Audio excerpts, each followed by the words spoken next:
Vivez les grands moments d'analyse, décryptage de l'actualité brûlant de l'heure, dans le monde et partout au Congo. C'est sur la chaîne BBC Mpoi TV. Toutes les vérités sur fond d'analyse, décryptage, sans langue de bois. Sur BBC Mpoi TV, on passe au peigne fin, l'actualité brûlant de l'heure. Nous sommes fiers d'être Congolais, nous sommes fiers d'être Africains. Construisons ensemble une bonne société pour nous et pour nos enfants. Tous à la fière, Yakozala Congolais, tous à la fière, Yakozala Africain, tous à la na Bomoko, poto tonga mboka, pona biso, na banda na biso. Voilà, bonjour, bonsoir. Bonjour, bonsoir. J'espère que vous allez bien. Et Zangabino, maman BBC Mpoi TV, voilà. La bonne famille, beaucoup d'abo aimé, beau partager. Ceux qui ont la liboso, pardon, beau s'abonner et que ça la vraiment biso bien. Bandeko, je m'excuse. Toza wana bandeko. Donc to sungala to réfléchir. Mais bit nanga ou encore souci nanga, et ça juste que non. Depuis na 2020, je crois, 2024, pardon, na décembre, na basuka 2024, na bana oloba que non, 2025, il faut ba artiste to interpeller ba artiste. Ya ko ça que non, ba imposer respect. Nde souci nanga yi bandeko. Famille bota nde souci nanga. L'impoishu souci nanga za que artiste na banda kango depuis année passée juste na basuka na banda koloba ke no 2025 na côté les mela ba artiste na ndenya mabete na olinga ke no ba imposer respect na ngambu na bango ba imposer penza respect na ngambu na bango bota kana minito bakomi ko tia mama étoile lignée moko na mwana oya botami lobby oya akena même pas na if bobenga ngo wapi place basala ka babiloko na bango ba théâtre ifasiki soki nini yango ifasiki eza pour la banane eza pour na biso ba konifati bozolanda la grande famille ake même pas ba Nikita na biso wana bana na biso ba Nikita banani nde baza na ba uti penza kuna mais moi no akoti na yeka pona koya ko luka visibilité moi no abanda ko mifutela ndaku tongo parce que moi na bongo wala bolo baza mwana nde nini nana nde mwana obozo ya ko comparer na mama étoile nde mwana oboke ko comparer na mama étoile non les artistes toujours interpeller bino on a plus besoin pour imposer respect na biso ba koni fois tout respecter bino na ba fan ba respecter bino jusqu'aux preuves du contraire. Botane mama étoile afingami botola makambo ebandi ko bima tolanda nanu moi audio oyo comme ça na ozongela bino tolanda bande ko tolanda biso nyonso audio oyo bozela. J'ai vu compris que bino nde mutu boboma théâtre boza ba hypocrite ya dega mama étoile banda biso to banda TikTok non to tia kombolo te poza mama omoni vina yo eza bibo o eza kana to fina na makila. Donc trop qu'elle est moutota la moisate ko pousser bisoté yo yebi bien oncle Géré na oncle Vincent ba travailler kana mams okenda ki ko tourner kuna pona nino landeka $100 après que ko leka pa hippopotame o bandolo baba fingi belle vie bomoni alandaki kaka $100 awa nde bo comprendre souci à maman BBC. Les artistes, vous devez imposer le respect. Bah comme il a niveau ya koloba keno, Olanda ki kaka $100. Oyeba ki keno chers collègues na nani. Chers collègues na ce qui est vrai. Bah travailler kana sila. Pourquoi tu okenda ki ondima ki poanine? Olanda ki kaka $100. Bazo rappeler que non Olanda ki $100. Ngalité. Ba travailler kana mams. Okenda ki ko tourner kuna pona nino landeka $100 après que ko leka pa hippopotame o bandolo baba fingi belle vie pona nga boza ba hypocrite bino nde boboma théâtre aigle ayela biso disque d'or de platine tongo midi poko ba finga aka fali fati beto ba finga ka ye belle vie azanani aza mutu normal bokomisa ke nzambe wendeni ba ko finga te ko kenda suko jouer te place o bato ba travailler na mams oyoki oncle Géré oncle Vincent bobenga lisuma metwalité na mona pe boyoki chers collègues, nanani, là ce qui est vrai, babengi bango pona oyebisa bango ke non, ba osala bango émission ba benga susu mama étoile été. Siko, je ne pense pas que non, bango bakoyoka ba o ba ndenge bango ba lobi. Bako benga kaka. Siko, maintenant c'est à qui? Ya koloba ke non mama étoile ba bengi. Est-ce que maman étoile a kokende toi au kendete? Azan a besoin de survivre, oui. Respect. Ce qui bato o ba comprendre qui émission na ngana côté ça qui na tongote avant ba 12 heures. Et ça qui souci na ngeza qui loko oyo. Il y a respect. Plus bazo ninga ko imposer respecter ba okende na hypocrisie ba retomber yango yo. Boyo ka niveau économique no okende la ka $100. Or maman étoile azo mérité ba respect belé. Maman étoile ce qui te compter parmi 5 mamans na minute au na monde d'artistes comédiens, te compter 5 mamans au penza bazo incarner ba que non attaque no ba bima ba que ne ko représenter mboka na biso libanda maman étoile aza parmi na lobango à haute voix azana art na katinae maman étoile a yebi ko jouer maman étoile a yebi ko jouer. Ce qui bazo benga e par-ci par-là, ba benga te pona koloba ce qui pe neni ba benga e po ba yebi keno ayebi musala. Ayebi musala. So na sima musala na yo wana chama orgueil ya koloba keno bo pesa nga pe respect. To mona ngwa te pa ba pasteur. Pasteur ayebi keno azana don ya nani. Ya prophétie ou encore nga kutu na nga sous prophétie te pona lemba na nga prophétie. Pasteur ayebi peut-être azana don ya délivrance. Ya ayebi pe bitumba na yo bien. Mais yo za na droit ko ça moi erreur te parce que so yo sali moi erreur et on a besoin na yé. Soit on la ki so que non, yo il faut zaka na sa makolo nanga. Donc a mi tia que non yé délivrance azana eloko wana. Naina lobani ni pas maman étoile. Maman étoile, oyebi musala maman nanga. Tchamwa lolendo amuke, lolendo te ya koloba keno ya musuni. Tchamwa lolendo ya koloba keno, tu dois imposer les respects. Tu dois imposer les respects. Na travail na yo, ya savoir-faire na yo, on doit te respecter. Possible la tata ngwa benga ki wana parce qu'azo reconnaître que non, oyebi musala. Ba mami zoki sana so to bito zonga tanga ba otanga ba bengela biso mami zoki sa est-ce que mami soki mami zoki sana akoma tana chevia mama étoile akoma te natika ko mona adversaire à mama étoile te na ba rôle à mama étoile natika ko mona adversaire te azate mais lelo bolingo kitisa mama étoile. Boyo katabino moko fan azolo bakeno ye mutu tele ye tonton boye bo benga isusu mama étoile te est-ce que nga mama BBC na oki zeloko wana ka ninga ta mama étoile ka neto moni boye belvia fingami na ye bela e ko benga isusu mama étoile te non. J'ai vu compris que Bilonde Mtuboboma théâtre, boza ba hypocrite ya dégâts. Mama étoile. Banda biso to banda TikTok non to tia kombolo te posa mama. O moni fina yo, eza bibo o eza kana to fina na makila. Donc trop qu'elle est mouton la ngwazate ko pousser biso te. Yo yebi bien oncle Géré na oncle Vincent ba travailler kana mams. Okenda ki ko tourner kuna pona ni. No landeka $100. Après que les capas hippopotame, au bandolo baba fingi belle vie pour nga boza ba hypocrite. Bilonde boboma théâtre. Aigle, aïe la biso disque d'or de. Vous comprenez la grande famille. Et ça passe. Yango maman bébé c'est na baki na ko impo na ko yaka kapo na ko interpréter ba comédien bo mi pe sa respect. Mutuloko maman étoile oki ko kele laté. Maman étoile, ce qu'elle a reconnaître, elle est tout le temps dans sa bouche, na kombo à belle vie. C'est parce qu'elle a reconnaître. Ayebi na no un, ayebi musala, dédé, ko outane na Angola ko ya, ezaki facilité.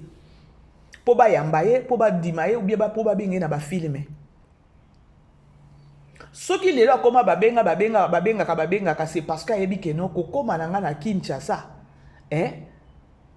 Bela tanka na leki na bela production nde sali keno na komata na stabilité oyo donc aza na okelo ba keno aza na eloko wana na okelo ba reconnaissance wana eza na kati na donc aza na esprit parce que les gens oublient bato ebele ba bossa na keno bela nde muta fulanga bela muto abimisa nganga na lobite ke non mama étoile ndenge azana bela nde muto format été mama étoile azana makila ya art likambo ya visibilité na likambo ya coaching c'est Poutine. Parce que mama étoile atikala ne lembo wana na kati na ye ya bolamu obela sala ye azalo kwa batu misusu te parce que elle a bien précisé ce qui vous cause la kenon ngana bela to kabwana to ko kabwana te to kabwana te quelque part ce to bito analyser phrase wana lobaki wana eza que non bino bozo benga batu parce que bokabola bango na bela.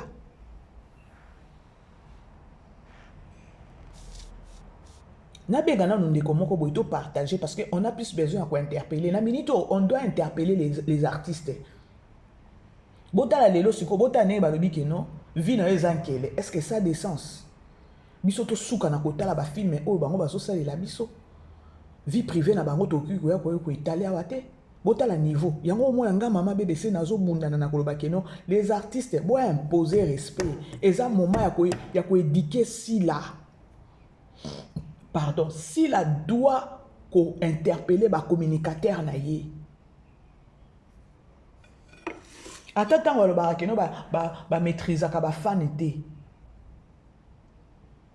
Mais na belle nana ni na famille libota. To ko être famille libota qu'on arrête ça. Famille libota to tika et puis au moins mbala moko so to bimi 2-3 fois to tika boy to kenango boy to tika ka. To za na souplicité à comprendre que non to tika to kenango mabi.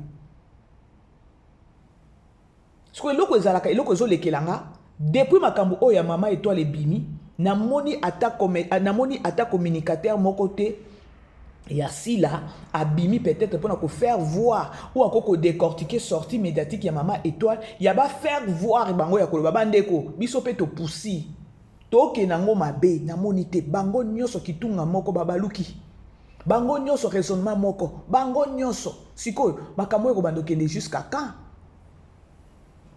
L'artiste la mission va souffrir avec des insultes. Les autres tout le monde qui tente d'Acosta qui a joué kuna oui to boité. Et ça c'est parce qu'on a plus besoin pas qu'il ne tourner par-ci par les problèmes té.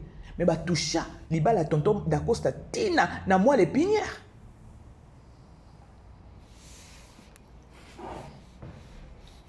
Na benga na ndeko moko. J'ai vu compris que Bilonde Mutuboboma théâtre, Bozaba hypocrite, ya dégâts, Mama étoile. Banda biso to banda TikTok non to tia kombolo te posa mama. Au moni fina yo, eza bibo o ezarana to fina na makila. Donc trop que les mutota la ngwazate, ko pousser biso te. Yo yebi bien oncle Géré na oncle Vincent ba travailler na mams. Okenda ki ko tourner kuna pona ni. No landeka $100. Après que vous pas hippopotame, au bandolo baba fini belle vie pour nga boza ba hypocrite. Bilonde boboma théâtre. Sikoyo boyo kandeko nanga, boyo ka ba famille, nani famille libota. Eza respect. Sko $100 wana soki alandi $100 kuna na SB. Alandi $100 peut-être na et pas Cardozo. Alandi $100 peut-être na canal nini, alandi $100 peut-être na grâce Luzolo na chaîne na ba chaîne ba tebele peut-être na et pas Gesho et pas Dinana et partout. Ce qui alandi wana kanisi moi 500 mabete. Ce que bota na salaire na ye. C'est-à-dire bango ba yebi pe que non, maman na bango apesa kinde, ba pesa ki mama étoile na $100. Na montant, na salaire ya ba comédien, bozo ya nango sur les champs. Les artistes, bon imposer respect. Bon imposer respect. Na uti kolobango awa. Famille bota bo comprendre nga. Souci nange za ba imposer respect. Parce que ne ba koloba ke no mama étoile alanda ki $100 bino bo sepeli. Nga e gêner nga makasi. Et gêner nga makasi za respecter. Réalité amboka na biso to yebi. Lelo soki nzamba sali grâce à koloba keno bazo travailler lelo au travailler ta journée moko travailler ta 4 tableaux ya koloba bo 4 chaînes mais au quotidien mo mukete mais ekomela bino faiblesse ite ya keno na sima ya ndenge bozo lukela bato mosusu ba manquer bino ba respect c'est pas eza bongo te bozela na benga nanu ndeko moko ye penza to partageaka na ye ya famille libota toyoka nanu ndenge ye ya kointervenir na likambo yango oyo po na suki abe maman BBC je vais intervenir ngabi ok problème te. Allô mamie, ça va? Allô? Allô, ça va bien ma sœur? Oui. Boni Kuna, Boni Goma, Boni, tout va bien là-bas? Bon, moi, il faut que ezali nde ya motuya, je te dis, on a la grâce de Dieu nous suffit. Voilà, nous tant que tout ça, nango, les restes de Bikentamba aussi, ça m'a cambré. Ah oui, c'est au moins ça, vraiment. Toza sur BBC Mpoye. Normalement, il fallait que na chez Mpoye News, mais tokotaka na BBC Mpoye. Je crois que non, au gars au courant. Yeah, je crois que non. Yeah. Likanabe, tu sais, tu as eu partager dans le bien. Likambo ezo régné ou encore likambo ezo betama sur les réseaux sociaux pour la sortie médiatique ya mama étoile. Je crois que la vidéo moko boye awa na ebité soki oki audio wana. Zela na chango kaka ndenge tozo boye oyo kango je crois soki bozela na tala na yo kango oyo kanenge e comité na koloba salaire ya mama étoile.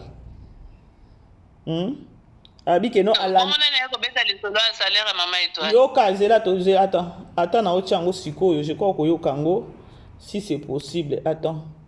Pesanga quelques minutes ka. Ah y a pas de souci. Eza pasi eza pasi. Omoni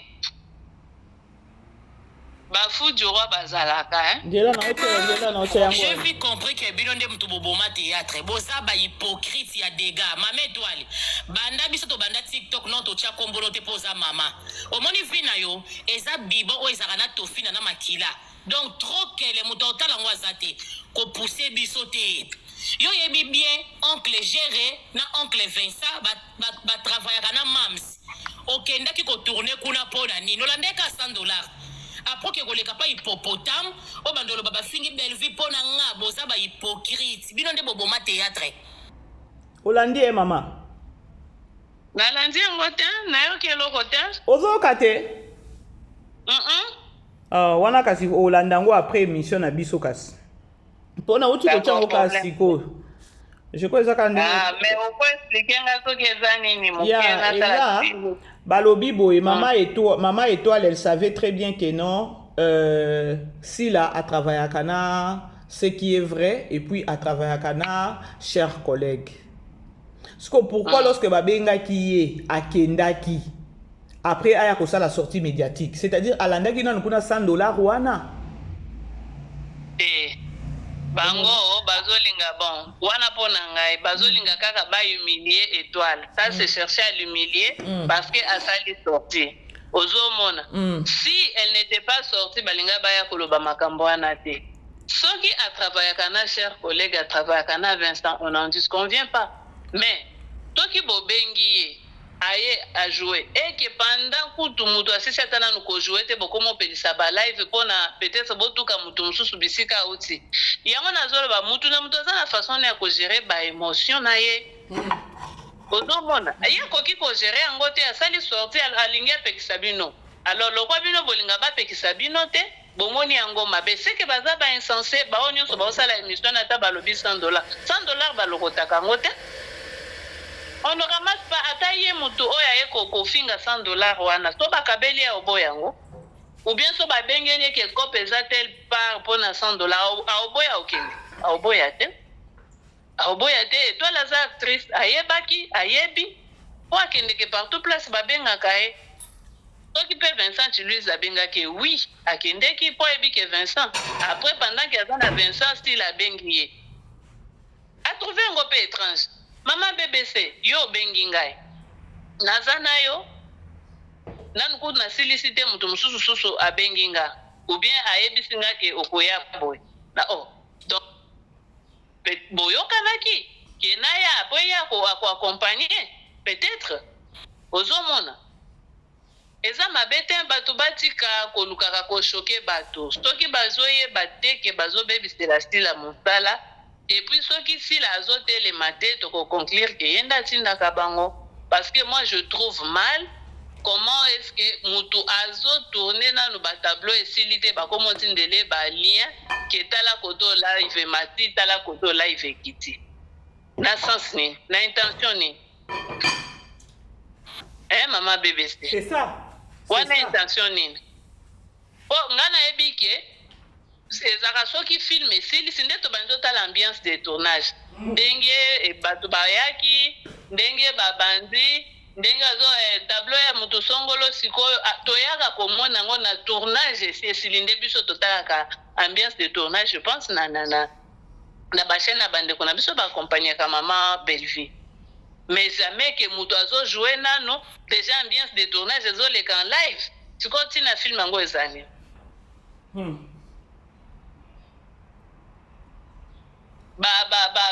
intrigue ou bien comment on appelle ça intrigue na drame oyo ebatami na kati ya film na toyebango ndenge nini bon aussi ça se filme pour ça.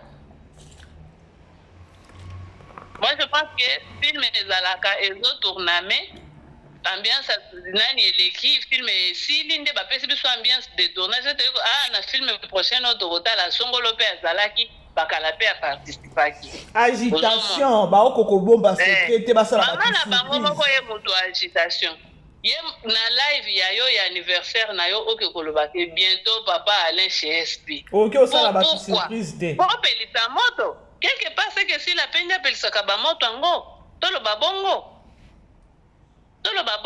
eza pe mabe te soki ba comédien ngo bake ko jouer kuna le problème c'est quoi maman na ngai eza pe mabe te mais pourquoi ekokoma mabe ya mutu mususu po songolo ake c'est pourquoi nga na lobi ke maman étoile quelque part aza na raison quelque part aussi aza na faute raison na ye eza que aza na droit kokende jouer partout ozomona et puis soki azomona ke poka nga na nyati makolo nde songolo afingami boye mutu na mutu aza na ndenge ne akola mama BBC neti nga boye nalingaka te ke place na likambo ebima parce que lokwa nga nne nakomaki wana pasedela nde likambo songolo ebimi nasupportaka yango te en tout cas moi je supporte pas nakolinga kimia ezala nakolinga kimia na nga na ezala nakokoba dans ce cas nga na oyaka sukuna te et puis c'est bon je ne viens plus parce que passage na ngai eboti makambo à moins que peut-être mokolo esika na ayebisanga non tala ezaki ka mal incompris boyena omoni mama BBC biso tofandi na Goma ebi soki ndenge mama sila lobaka ke o bagiraka bafan te bafan baza gérable la preuve en est totali nanu Koffi Olomide tant ba problème na bango ebandaka na Didiston tala kaka mwa video ya mukie aloba na bafani na ye nini bafinga mwana na ye te bamata bakita mwana tikali ya ye est-ce que bakontinuaka te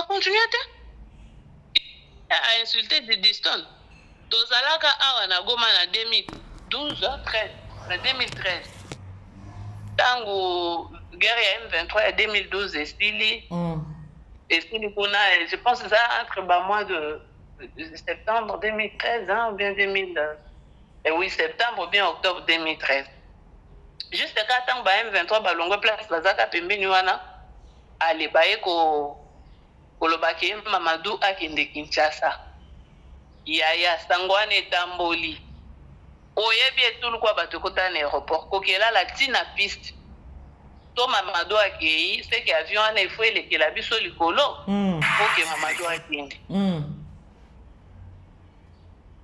si bayaka koyesa Mamadou na aéroport wana po agere bafa esalaka ke aéroport ezalaka ekangama banda tongo ti ntango yango Mamadou ekoya ebloke bakompagnie mosusu moyen esala eza te atterrissage ezalaki te décollage ezalaki mais ntango Mamadou aye akalme bato si bato balongwaki donc les fans sont gérables ezala baoyo ya bacommentaire ezala bino neti baoyo bolika na émission baza gérable les fans sont gérables s'il a un mot à dire surtout surtout na ba communicateur na elle a un mot à dire. Yango na lobaki yango na émission na nga bato mususu bazo comprendre ngate.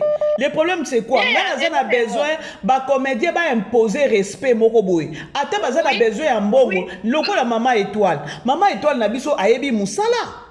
Maman Étoile akokelela te. Maman Étoile qui ba bengi c'est quoi ayebi musala. Maman Étoile soko tali na RDC comédien azali. Toko tali soki na canal nini azali. Toko tali pa ya nani azali. Toko tali pa Omar azali. Toko tali pa ya Sydney azali. Toko tali azana banani ebe. C'est que tambolaka. Mais pour na respect na yo, dilo ba komo tangelo ke $100. Yoka mama na kati o malobate. Na kati o malobate mama na nga to sunga na kaka. Tala ba chaîne na nyonso oyo cité Maman Étoile alikana kawana. Mais pona mutu moko nyonso ekena se. Respect za bafoué. Respect za bafoué. Est-ce que vous comprenez place toza? Respect za bafoué. Toyebi ke non na minute Maman Étoile akokite atata ngwasa ki sortie médiatique na yewana peut-être traumatisme wana ça ki ke non abima. Parce que mutu za na ndenge na ndenge a géraka émotion. Siko mais et permettre ezaki il fallait même pas. Omoni parce que ebaluke lié. Maman Étoile a travaillé. Maman bébé Sanabiso. Moi je dirais que Ebalou Kelly parce que Babakuiti Bango Bamimona incompréhension au-dessus. Donc Bango Baza irréprochable. Ce qui m'a a reproché Bango na mabe. Yo talaka noko da Costa. Tu vas dire ça qui est orgueilleux. Dani aleka ki pe noko gesho aza orgueilleux bon bino batu nyonso baza ba orgueilleux baza mabe nani mutu aza malamu ka bino ba bozo finga ne boza malamu ka bino ba bozo finga bozo mona ka mabe ya batu nde baza malamu non c'est pas ça si là elle doit côté lema et puis ce qui est continué batu mususu baza interpeller ba comédien mususu ba fandi na coin bazo mona Ota nga persona ke kuna supo bafinga nga ata soki bafingi belvite ba ofinga nga kaka parce que peut-être na koloba bona ba mieux vaut na fanda et puis tamba ofanda ba su bakangi bango non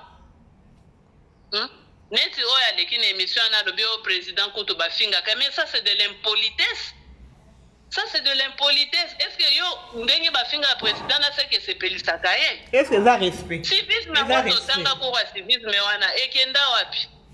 Na tuna nanu ye mutu ana lobaki bongo. Civisme o soka tanga ngope na yebite. Donc na pona yo ozoleka na télévision o encourager le président de la République ikutu bafinga kaina Maman Denise bafinga ka. Oh. Est-ce que c'est quelque chose à encourager? Pour donner raison à ceux qui insultent Mutumusous supporta kanaït talabatu bakufa bakota mabele pona mafinga ya Mama BBC. Yango moni na lobby omoni ngai atata on osaba émission na nga boy. Naza na souci moko ya ba artiste ba imposer respect ya. Ba imposer respect parce que ceux qui ba artiste ba imposer respect pas si là et quoi interpeller si là qu'elle essaie un peu à kolobela ba communicateur na ye. C'est tout, un point trait. Hein? Sko netinga ngai atata na osaba émission nga boy nazo beta poka Maman Étoile à comprendre que non azo mériter respect. Sko ta ba yeba lobeli biso $100 c'est-à-dire que non si la a contacté ba moi si bango que non exact na pesa que $100. Alors yependa benga ki bango ke bota la kuna nani azo tourner les beaux pelisa live. Moi je vais interpréter ça comme ça. Oui. Je vais interpréter ça comme ça et ça un leader ne peut pas se comporter comme ça. Leader mobimba ozo sala makambu. Yes. Donc elle ne peut jamais surprendre ses fans. Yeah. Donc il y a azo sala makambu on dirait azo donc aocha libaya moko boye na lika moko boye donc oza na souci ya musala na yo te yo moko ko bambana na se. Yo moko ko bambana na se. En tout cas soka zaki na musala na il fallait tous à la surprise. Yaya, omoni Bella, omoni ata nani na famille nani na Bella production. Na Bella production, total la kaba séquence te que non avant boy. Peut-être ba photo, beaucoup de ba photo to zwa kango après. Ceux qui bateli biso teaser, après ko la biso teaser, bateli présentation, ya ba artiste. Mbala moko biso to ba photo. Tongolo azakia. Neti igete to mona kango après ambiance de tournage de te ba photo. Yeah. Avec une émission, est-ce que soki bozo avancer ba biloko wana jamais Bella n'a pas ces temps là ba communicateur surtout ba o ba proche tana lokola ye moko mama sila abwaka kabango c'est que aso to bateke aso na bango et puis apesa kabango matière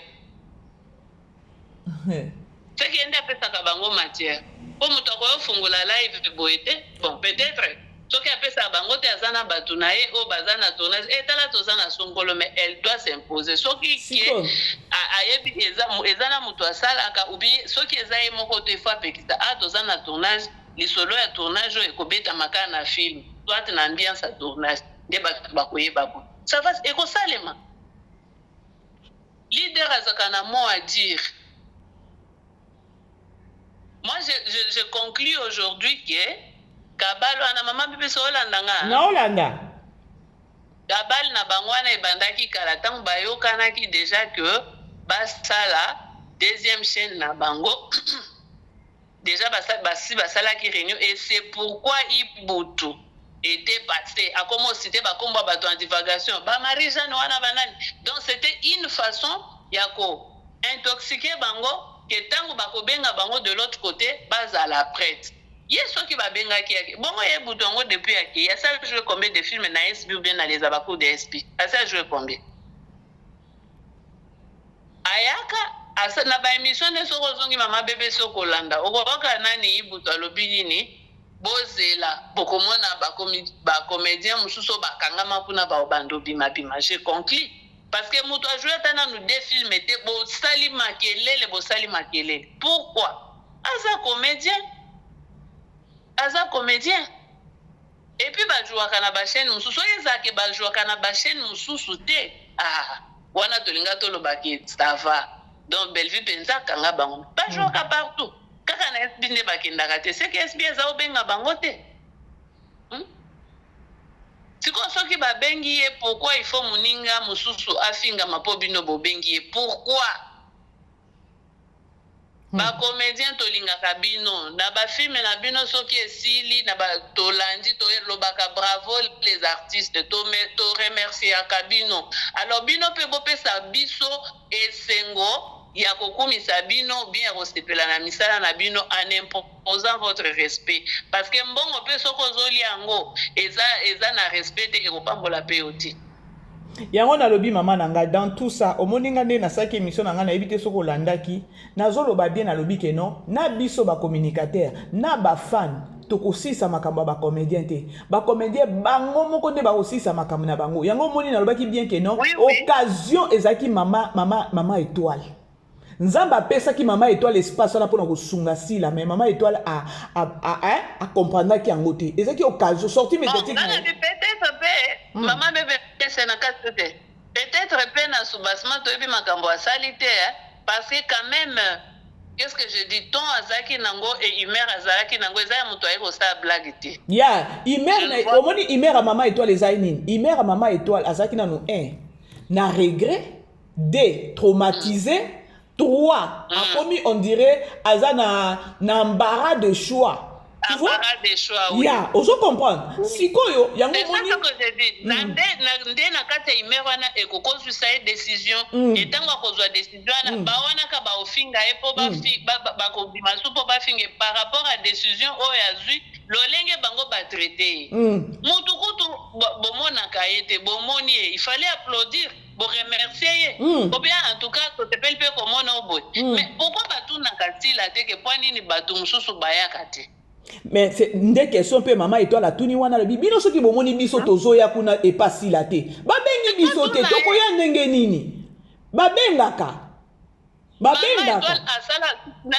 asala ba émission tango autaka Angola je pense c'est ça après Covid mama na ngai na kati o maloba te alobaki atanga na yebi tango abima aya sala ba émission 4 ezaki juste pour na ko lancer message que non je suis présente maintenant Lubumba à Kinshasa o azana besoin nanga abenganga parce que musala ngo ke na bongo Oyoki, elle avait bien précisé à Kolobake, non, na saka émission na ngaité. Si j'ai un trou de mémoire, na sala émission, tant on a eu Angola, na sali 4 émissions pour signaler ba tu présence na nga na Kinshasa. Ba oyo, ba o ba ozana besoin na ngai, naza awa. Alors, yedinga zawa na mama étoile. Mama étoile, elle porte Bella na mutema na parce que c'est Bella o abimisi après ko uta na Angola.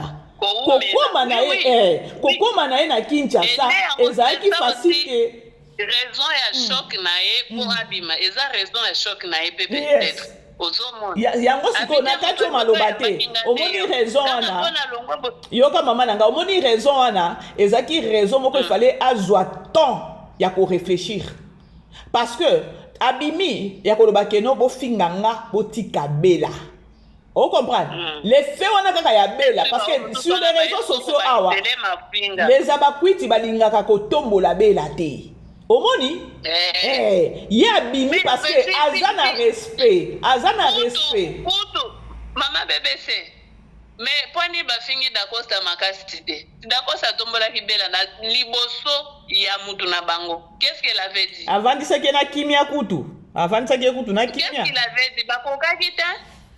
Babangi Dakota ou bien peut-être maman la bango ba bisongolo bo finga pakala bo finga te toto na kasi bongo bien si yango nazolo bakeno mama étoile azo porter Bella na mutema na ye omoni parce que omoni ata soki ndenge yindi boy bango babane ko s'attendre peut-être na sortie médiatique soki ya nani sortie médiatique ya mama étoile aloba si la ya bakinga bien si la na mission si la mais ya faire voir réalité o ezaki logique ya koloba ke non soki bino bobane ko s'attendre ya kozela ke non soki bino bobenga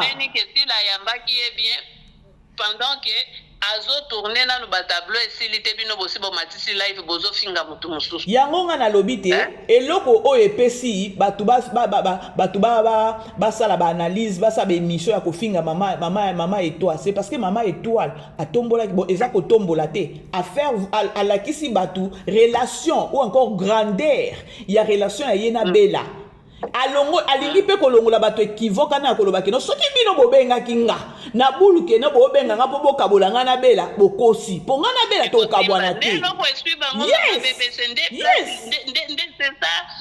ça le nez du problème yango moni sikoyo place na mama pardon zela na loba awa parce que ko kimanga omoni eloko wana nani mama étoile alobi likolo nango solobi Bella aza Simeon Bella kokufa lelo te. C'est-à-dire que non, basotis na bino na nyonso boyaka bozo finga bozo loba mabe po na Bella ne bo finga ke butu loko amoi akufa lelo te. Et bo tia na mitu na bino atana ko tourner na et pas si là. Ngana Bella sentir mokaba. On comprend? Yango nde sikoyo pesi kanda ya baloba ke non ke bakuna ba kopeso eloko ya ko tiela biso mama na biso poison.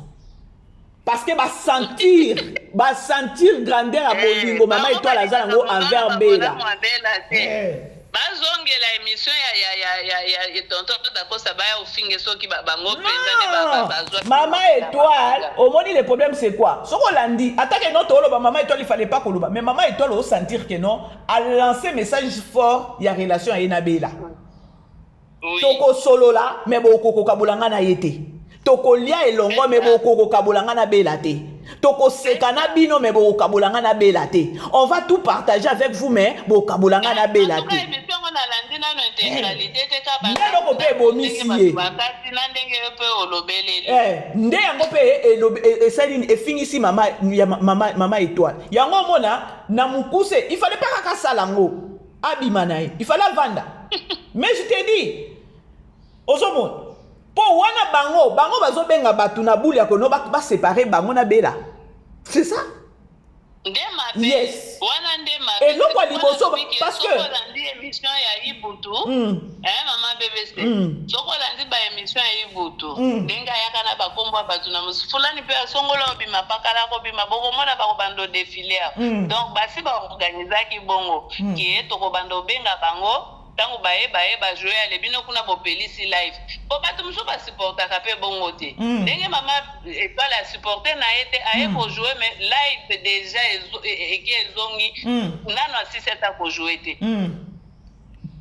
si boye ko tia na position que a jouer les sous bien te parce que bo peliseli ba live azozanga mena a répondre côté ou bien à se concentrer ne loko ngwa ko sa na mutu akokote okokote mutu bien déjà mutu aza traumatisé yes mais non ye moko pa lobi que non na film na tableau ya suka wana akokaki te parce que akomaki traumatisé omoni sikoyo o comprendre que non ko bima pe ya mama Étoile eza na makambo ebele na sima ya koloba ke no mama Étoile alingi na yete yoka mama Étoile alingi na yete ke no bo séparer na bela na ye alingi na yete toko seka na bino na kozala hypocrite na bino te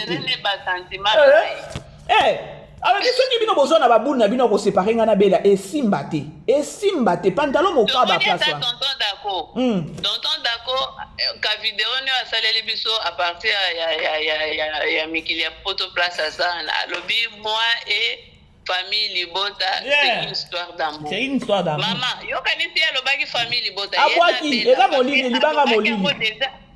molili libanga molili ya koloba soki bino bokoya na babula koloba keno bo séparer nga na bela bolingo ejali wana pantalon moka biso eza message parce que loko balingi ko comprendre te eza bien te Vincent peut nazo regretter penza parce que bon en tant qu'intello mais qui intellectualise nango na bango balo question ngo tota ya qui intello eza wate omoni monde lelo muto azo gagner vie aleki même pas na bande de l'école juste mutu ozo comprendre moi na muke pa beta ka munda dans le sens que ya ko gérer ba makambo bongo yango na lobaki si yango na lobi azana manière ya ko gérer makambo mama Micho na biso omoni mama Micho omoni problème na eza nini na uti ko na lobaki yango na be Micho na ngai na lobaka ngo très souvent pona nani pona ce qui est vrai koya o ba o fonctionner ba o travailler na nani na sila eza déjà na cible ya déjà basi basi bébé là ya nini bakitisa ye siko omoni sikoyo na lobaki na émission na nga nazongela ka be émission na nga so bolandaka maloba na nga eloko nyonso ebandaka na lokuta esukaka na lokuta eloko nyonso ebandaka na bula mabe esukaka pe na mabe est-ce soki les abakuku yango soki les abakuku yango wana esali ata 6 mois esali 6 mois te tala ba retomber pona nini parce que débit ezalaki déjà mabe boule nini bovandaki na mesa bosololi nini ntango bolingi bobanda makambo na bino ezalaki na négativité to bozalaki netre ya koloba keno to otombola musala totelemisa musala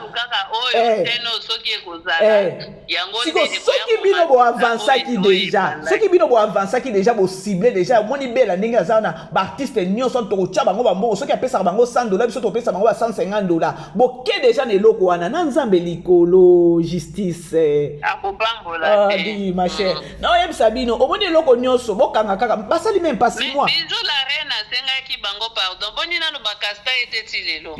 siko botunanga to otunanga yekutu mutu afingela bango mama na bango asenga pena pa baobenga ye yango wana lobi oyo mwasi ya mabidi azaka wana zana bango boni na mona nete na bafi na ebite natalaka yoka azana ye yoka omoni problème mususu eza nini omi bengi pomba ya scène toki epai tozonga tata tokende de midi à 14h omi bengi pomba ya scène lorsque omi bengi pomba ya scène toi tu es au-dessus de tout yo za likolo c'est-à-dire que non oza rempli na ba critères ebele tu vois na batala ebele maintenant qu'est-ce qui manque tango ba ebise que non ba oyebise que non zoela biso ba mami ndokisa soki mama ndokisa zoela biso batu boye tika mama étoile wana soki mama étoile ozui mama étoile tokota la film wana te mais soki yaza pomba ya scène azwa batu a façonner batu wana comme ça bela pe azala besoin batu wana balekaki pas fila nazwa bongo yo kanisi ko façonner mutu mama bébé c'est facile c'est par là maintenant vous allez vite me comprendre mutu na point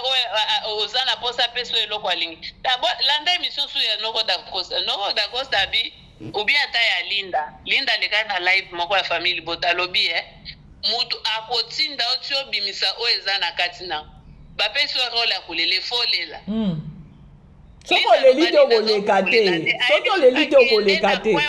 Concentre toi si olela. Bongo oya na kolela na batyo mbala moko na scène. Ozomona.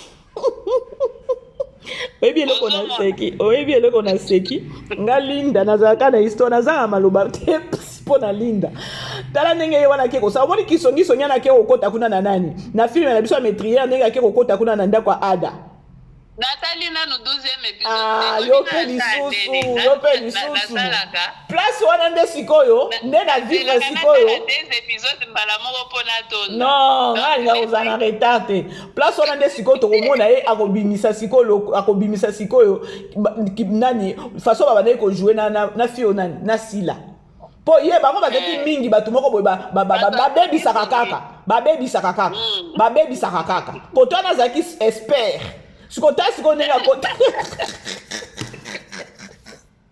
Bébé yo za sa mambo Sikoyo. Siko bela siko apesi rolo abana ko jouer na ngambu. Apesi rolo ko jouer na ngambu na ndesko azobetela biso asa kote. Baninga bazo prier azobina mede. Oyebi nini? Na ba ko lo moni awawa. Omoni awa bakotisaki na groupe intercession sikoyo mbala moko pasteur banyoke ekosala ne pa visite na ye siko ye siko makambo atengaki yo landa na épisode ya 11e te ye moko moto asengaki po baseur mosusu bazali disponible te ye alobi bongo toponanga te mpo ninga na disponible boni yo baavance boye sinenga nalobi yango nalobi ndenge ye aponaki wana aye moko alobaki keno aza dispo à la logique, non va former bien l'intercession. Il fallait pas. Au moni, c'est que quelque part, totalement nous film parce que tant qu'on a expliqué à la réalité, il y a que non, nani moi sinon des amétrières à boy. Ada tunier, eza prophétie ôté, eza prophétie. Jour là toi qui na prophète toi qui na pasteur boy sinon a dévoiler qui secret et voilà et mataki et kitaki a dit qu'on peut faire référence tout oyo Davina ngana zozela kaka au moni siko za na repa au matin na retate nga natala mibale pona na sepela do elandani mbala moko oza kwa mama biso mususu ya talaka te azela katinyo so esi l'épisode d'union so esi li samedi tango akenaka musala te avandeli yango journée mobimba soki 12 épisodes d'union so atali wana makasi donc jour wana nga siko na okoka te nga na okoko vandela bongo te le temps nga kolukaka matière You en tant que communicatrice, en tant que donc accompagnatrice, il y a Bella, toi tu dois regarder chaque jour parce que dans chaque épisode, ils ont un tableau au salé biso décryptage. Peut-être qu'on a talaki on a façon nous mais tant que au salé décryptage. On a compris donc ça tableau des aginde boy. Mais comme tu peux te comprendre quand ndenge boliki la kabolo ba awa ozomon. Et ça tabino vous avez vraiment le plein droit à Kotala chaque jour, chaque épisode, parce que là tu as le temps à suivre aussi chaque tableau. On peut interpréter un peu de manière oyo, eko éduquer biso, eko conseiller biso, eko prêcher biso. Bino en tout cas, ba maman Esther, ba B52, ba Mboyo, ba tonton Tadi, ba nani, bino tout, bino il faut chaque jour botala. Mais biso au moins elo mususu kutu neti na ba tableau mususu. Tango beti lisola, zano nazonga na kikutala. Il s'arrête boy. Ozomona. Et puis mutu afongwami mbala moko. Mama bébé c'est Maman si Lazare artiste na biso ya mboka, mais a solo la bien na ba communicateur na c'est important. C'est important. Vraiment c'est très très important parce que eko continuer bongo te. Tu continuer bongo ba tu mususu pe. Bazo zela ba mama top na ba live na ba onsi ba pate na ba top na ba nani nyonso bazonga. OK. Ba koko zonga. Est-ce que ba kozonga ba ozana complicité na affinité au belazala na bango quelque part nani alobaki yango noko na biso d'accord alobaki yango alobi Belvier au sala boye biso te o komi en place na olinga te pesanga boy pesanga boy Et boyona ya kopesa benzi bevia kanisi ke yenda osepele donc akosepelisa mokili mobimba. Lelo soki neti eza na bacomédien ebele nga na découvrir bango epa abela en tout cas ebele. À part Ici Pechanga Kala, à part Mamilo, à part Marie-Jeanne Bololé, neti Jérémy Chabani, décor. On a découvert qu'on a belle production. Aux hommes. Neti Lisa na Simba na tikala ka komona ete na ebite film nini a joué na Simba, je ne sais pas. Mais nga la moni nde a briller belé et pas ya bela. Ozomona nyonso na pona nini tangu mutu asengi opesa eloko oyo ya zolinga. Et pourtant eloko wana eza kaka pona ete eza pona biso oto lelo tokomi bafan na bango.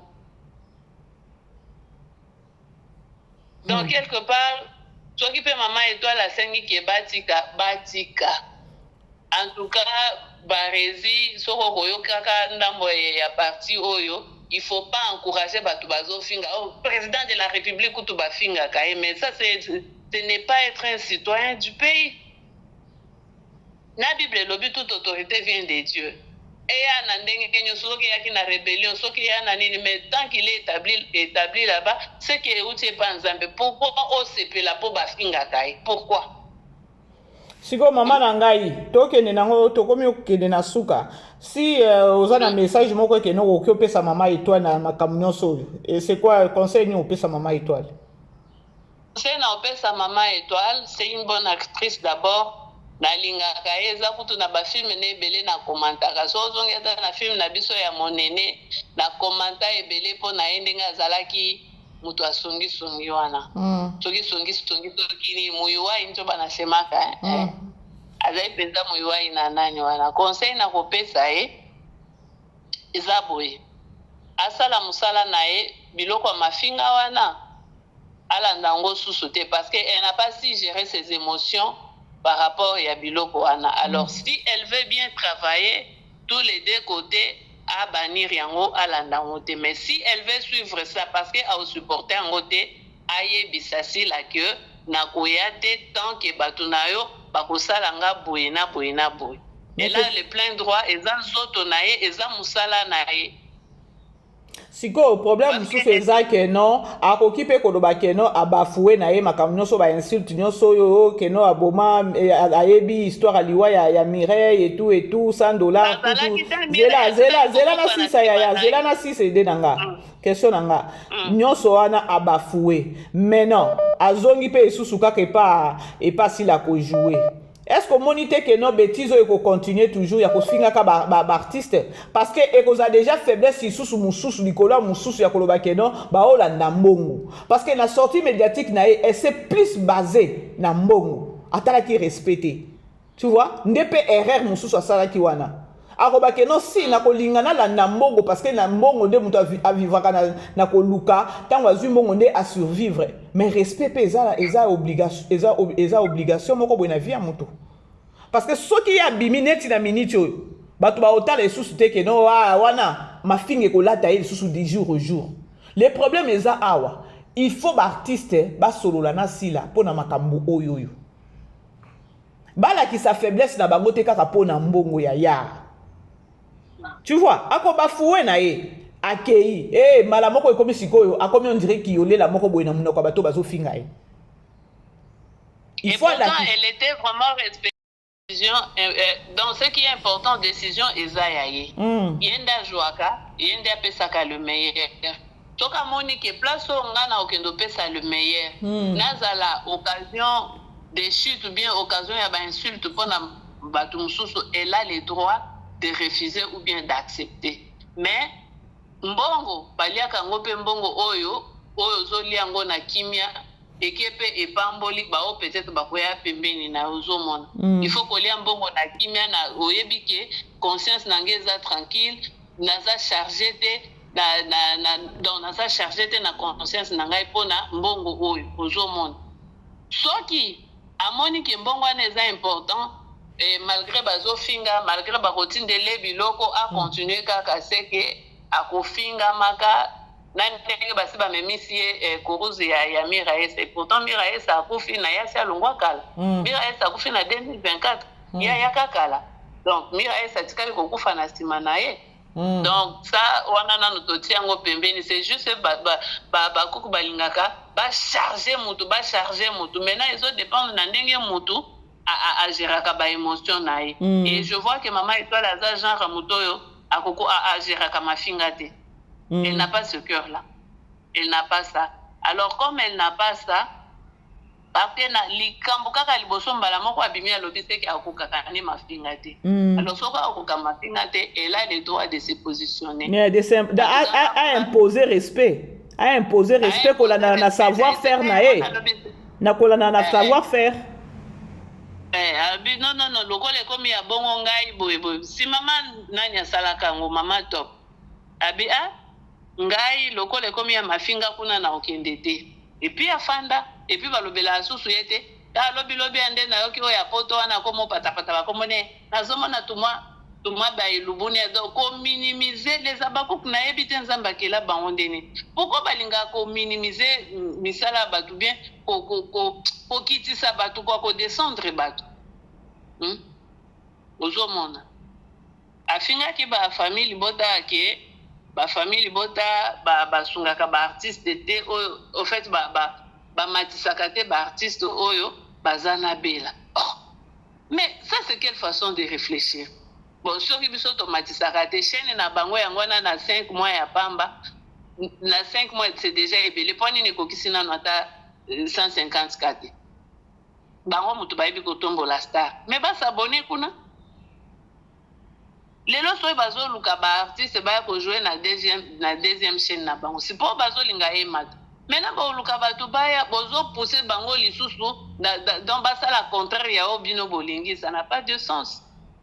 Maman Étoile conseil na opesa elle a le droit de dire oui ou de dire non, d'imposer son respect par rapport à savoir-faire nae. Musala ezaye, mutakolia mbongo wana ezaye. Il faut olia mbongo wango pe olia ngo na kimia. Okolia mbongo wango peut-être pe ezaye belé mais olia ngo na kuzanga kimia. Okolia te. Déjà ndengo benga ki pour ça l'émission na c'est parce que oza choqué, oza blessé.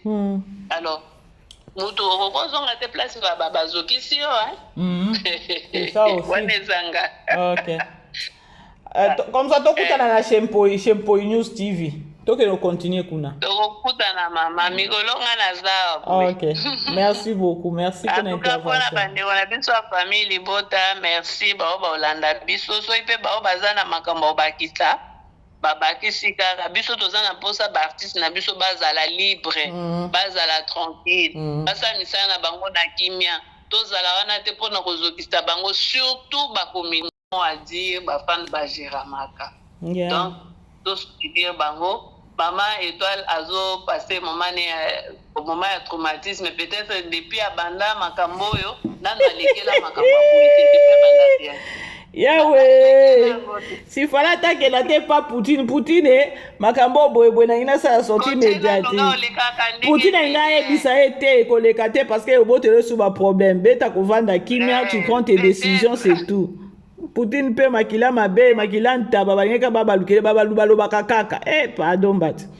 Ma chérie, alekela na te pona ba balinga mama Étoile to soutenir ye to pesa force. Biso nyoso to lingaka tozande na besoin à imposer respect ko na savoir faire na ye. C'est ça des soucis à maman BBC ba comprendre ngate.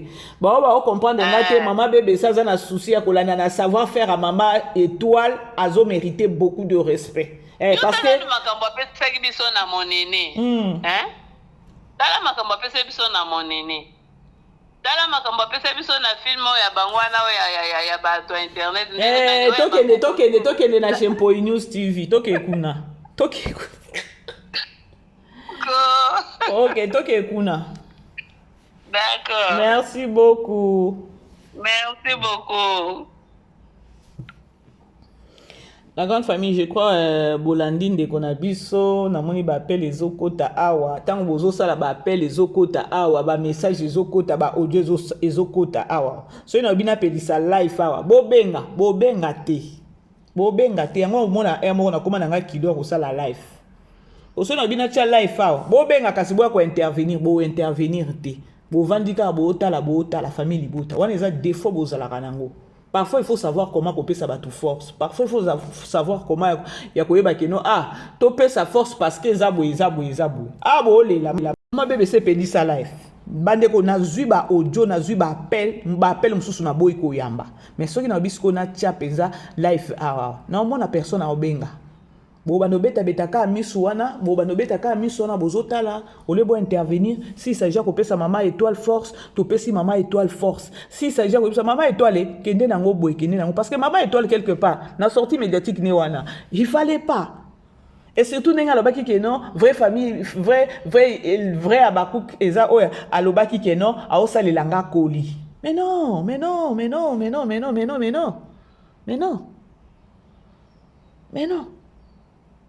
Oh, on a besoin de gagner respect au tal na koli. Pour koli na bango ne bazara na les ababiloko na bango ezaka ba cadeau empoisonné. Ba okanga yo, lobi ko bouger te. Ceux qui meki ko bouger ba ko pata yo. Siko dis-moi. Alors il faut toujours imposer respect.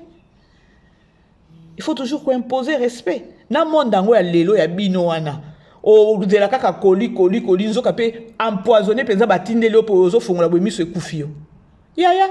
Mon nangwa lelo ya mon dese komi mabe otika makamba wa koli yeba muto azotindela o yebi ke no azande ko nanga boy fan ka moko boy abengi yo olobi pe ke non de vrai abaku likola koli siko yebisanga soki babengi parce que babakwiti bazala bongo di abakwiti babenge to osa lelo koli to osa le koli esili atekami esili siko tango to olinga to loba ke no ba imposer respect.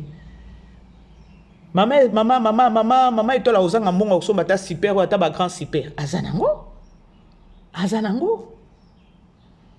Alors souci nange eza iloko wana ya keno ba imposer ba respect. Je vous aime bien la grande famille. Je na obet sabino libaku bo limbisanga parce que ngai na osa nanga ba critique nanga o eza logique. Eza vraiment logique. Je vous aime là-bas. Bisous. Bye bye. Vivez les grands moments d'analyse, décryptage de l'actualité brûlante de l'heure, dans le monde et partout au Congo. C'est sur la chaîne BBC Mpoï TV. Toutes les vérités sur fond d'analyse, décryptage sans langue de bois. Sur BBC Mpoï TV, on passe au peigne fin, l'actualité brûlante de l'heure. Nous sommes fiers d'être Congolais, nous sommes fiers d'être Africains. Construisons ensemble une bonne société pour nous et pour nos enfants. Tous à la fière, Yakoza la Congolais. Tous à la fière, Yakuza la africain, tous à la na bomoko, poto tonga mboka, pona biso, na banda na biso.